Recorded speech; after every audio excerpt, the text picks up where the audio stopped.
এর সাথে জড়িত রয়েছে, কারণ এর আগে যিনি বাংলাদেশের নির্বাচনের পর প্রধানমন্ত্রী হয়েছেন, প্রধানমন্ত্রী হয়ে প্রথম বিদেশ সফর কিন্তু সবসময় ভারতবর্ষে তিনি আসতেন, এরকম একটা রীতি ছিল।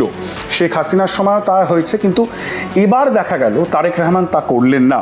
তিনি সরাসরি চলে গেলেন বেইজিংয়ে, চায়নায়, এবং গত সপ্তাহে নয়াদিল্লির বুকে শেখ হাসিনা, প্রাক্তন প্রধানমন্ত্রী বাংলাদেশের, আউস্টেড প্রাইম মিনিস্টার, তিনি যে ইভেন্টটিতে যোগ দিলেন লাইভ এবং পরবর্তীকালে। अस्सलाम वालेकुम व्यूअर्स, कैसे हैं आप? सब ठीक हैं, खैरियत से हैं? 2-3 बड़ी खबरें हैं जो आपके साथ शेयर करनी है।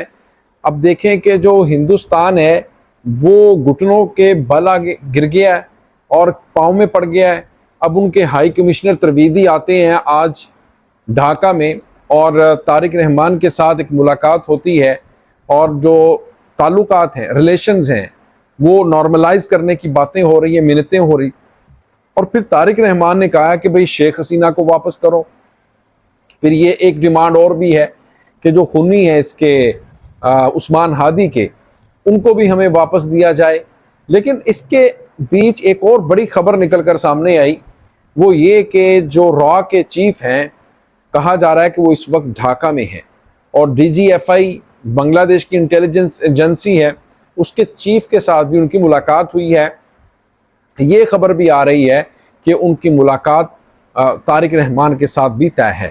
अब आप देखें कि एक तरफ तो बांग्लादेश के अंदर जो अपोजिशन पार्टीज़ हैं, उसमें NCP को देख लें आप, उसमें आप जो अपोजिशन पार्टी हैं जमात इस्लामी, वो अगर उनको ये पता चलता है कि तारिक रहमान जाते हैं इंडिया में, तो यकीन माने बहुत बड़ा एहतजाज, प्रोटेस्ट देखने को मिलेगा। उसमें NCP पार्टी हो या 11 जो जमातों का इत्तेहाद है, अलाइंस है, वो सड़कों पर निकल आएंगे। वो कहेंगे कि अभी कल 2 दिन पहले शेख हसीना ने क्या कुछ नहीं कहा हमारे मुल्क के खिलाफ। तो आप वहाँ एक तो जाने का ऐलान कर रहे हैं, दूसरा आप इनके साथ प्यार की पींगे डाल रहे हैं।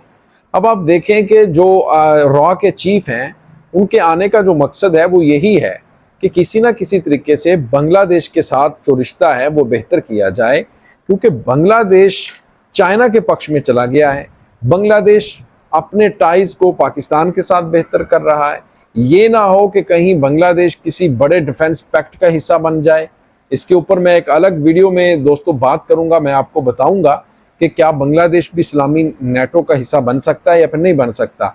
ये मैं नेक्स्ट वीडियो में आप इसके ऊपर बात करूंगा। लेकिन दोस्तों आज ये जो सब कुछ हुआ है ना, उसके ऊपर एक वीडियो क्लिप भी है, वो भी हम देख लेते हैं और फिर आप भी बताइएगा कि क्या ये बांग्लादेश ने ये जो फैसला किया है, यानी इंडिया के साथ ताल्लुकात बेहतर करने का, क्या ये फैसला ठीक है या नहीं। इसके बारे में आपने कमेंट सेक्शन में ज़रूर बताना है। आइए ये वीडियो भी देख लेते हैं। 3, 2, 1 एंड। দ্বিপাক্ষিক সম্পর্ক সেটা বলা যেতেই পারে একেবারে তলানিতে এসে ঠেকেছে, বিশেষ করে গত 2 বছর প্রফেসর ইউনুসের আমলে যে অন্তর্বর্তীকালীন সরকার ছিল, তার সেই সময় সম্পর্কতে যথেষ্ট চির ধরে।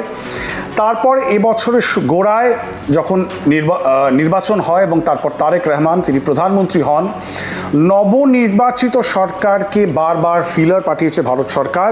আপনাদের মনে আছে যখন খালেদা জিয়ার মৃত্যু হয়, তারপর কিন্তু ভারতের বিদেশমন্ত্রী S জয়শঙ্কর তিনি ছুটে যান এবং তারেক রহমানের সাথে তখন তার সাক্ষাৎ হয়।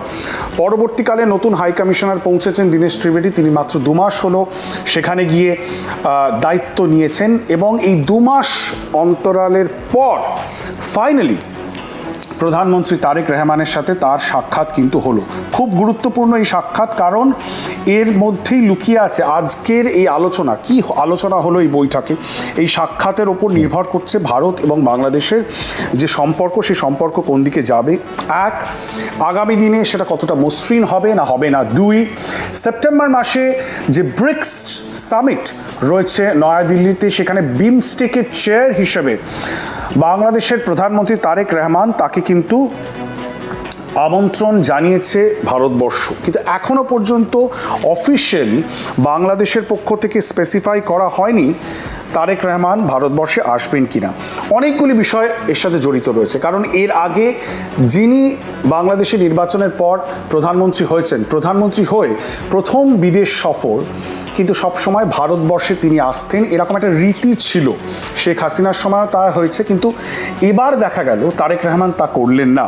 তিনি সরাসরি চলে গেলেন বেইজিংয়ে, চায়নায়, এবং গত সপ্তাহে নয়াদিল্লির বুকে শেখ হাসিনা, প্রাক্তন প্রধানমন্ত্রী বাংলাদেশের, আউস্টেড প্রাইম মিনিস্টার, তিনি যে ইভেন্টটিতে যোগ দিলেন লাইভ, এবং পরবর্তীকালে যে একটা প্রেস কনফারেন্সের রূপ নিল, যদিও বলা হয়েছিল প্রথমত যে সেখানে তিনি শুধু একটি বক্তব্য রাখবেন, তার একটি অডিও মেসেজ পড়ে শোনানো হবে, কিন্তু বকলমে যা দাঁড়ালো সেটা হলো এই 2 বছরের অন্তরালের পর প্রথমবার শেখ হাসিনা সরাসরি ভারতবর্ষের মাটিতে দাঁড়িয়ে প্রেসের সাথে সাক্ষাৎকার দিলেন এবং সরাসরি প্রশ্ন নিলেন, এবং তার ফলে নতুন করে চির ধরল ভারত এবং বাংলাদেশের সম্পর্কে। যদিও ভারত সরকারের পক্ষ থেকে স্পষ্ট করে জানিয়ে দেওয়া হয়েছে যে সেই অনুষ্ঠানে তাদের কোনো সম্পর্ক নেই, এটি একটি প্রাইভেট অনুষ্ঠান। কিন্তু বাংলাদেশের পক্ষ থেকে গত সপ্তাহে খুব চাঁচাছোলা ভাষায় আক্রমণ করে একটি বিবৃতি দেওয়া হয়, যে বিবৃতিটি নিয়েও কিন্তু যথেষ্ট চর্চা হয়েছে, যে সাধারণত ডিপ্লোম্যাটিক সার্কেলে এই ধরনের বিবৃতি দেওয়া হয় না। বাংলাদেশ যে যথেষ্ট রুষ্ট, তারা সেটাকে প্রকাশ করেছেন, এবং অনেকেই মনে করছেন যে বাংলাদেশের ডোমেস্টিক অডিয়েন্সকে কেটার করার জন্য অতটা ওই যে শব্দচয়ন, সেই শব্দচয়ন অতটা হার্শ ছিল। কিন্তু প্রশ্ন যেটা, যে শেখ হাসিনা কি ভারত বাংলাদেশের সম্পর্কে চিরকালীন অন্তরায় হয়ে থাকবেন?